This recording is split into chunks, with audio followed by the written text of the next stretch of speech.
શું દુનિયાનો સૌથી શક્તિશાળી દેશ હવે ઘરનો કે ઘાટનો નથી રહ્યો? એક બાજુ રશિયાનો થીજી ગયેલો બરફ અને બીજી બાજુ ઈરાનની ભભકતી જ્વાળાઓ.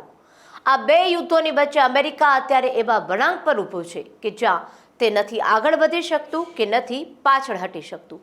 આજે આપણે વાત કરીશું એ સત્યની જે વ્હાઇટ હાઉસના બંધ દરવાજા પાછળ છુપાવવામાં આવી રહ્યું છે. શું સુપર પાવર અમેરિકા હવે થાકી ગયું છે?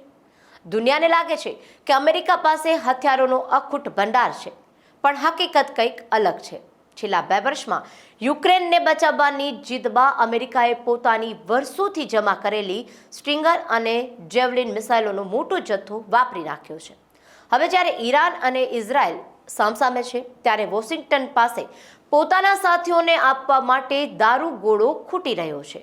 સ્થિતિ એવી છે કે જો ઇઝરાયલને હથિયાર આપે તો યુક્રેન હારે અને યુક્રેનને આપે તો મધ્ય પૂર્વમાં અમેરિકાની પકડ ઢીલી પડે. પણ અસલી દુખતી નસ છે પૈસા. અમેરિકા પર અત્યારે $39 ટ્રિલિયન દેવું છે. આટલું વ્યાજ ચૂકવવામાં જ અમેરિકાની કબર તૂટી પડી છે. ઉપરથી ઈરાને જો તેલનો પુરવઠો રોક્યો તો અમેરિકામાં મોંઘવારી ફાટી નીકળશે. સામાન્ય અમેરિકન નાગરિક હવે પૂછી રહ્યું છે કે અમારા ટેક્સના પૈસા બીજાના યુદ્ધમાં કેમ વપરાય છે, અમારા રસોડામાં કેમ નહીં? જ્યારે અમેરિકા બંદૂક પકડીને સરહદો સાચવવામાં વ્યસ્ત છે, ત્યારે ચીન કોઈ પણ અવાજ વગર આખી દુનિયાના બજારો કબજે કરી રહ્યું છે.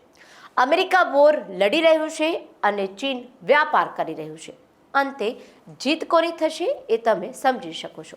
તો શું આ એક સુપર પાવરના અંતની શરૂઆત છે? શું અમેરિકા હવે માત્ર કાગળનો વાઘ બનીને રહી ગયું છે?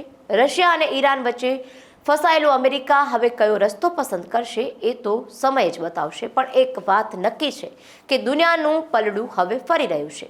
આ વિષય પર તમારું શું માનવું છે કમેન્ટમાં જરૂરથી જણાવશો. આ સાથે જ દેશ અને દુનિયાની આવી જ સચોટ માહિતી જોવા માટે જોતા રહો લલકાર ન્યૂઝ. આપના પોતાના પ્લેટફોર્મ લલકારને લાઈક કરો, ફોલો કરો, સબસ્ક્રાઇબ કરો અને શેર કરો.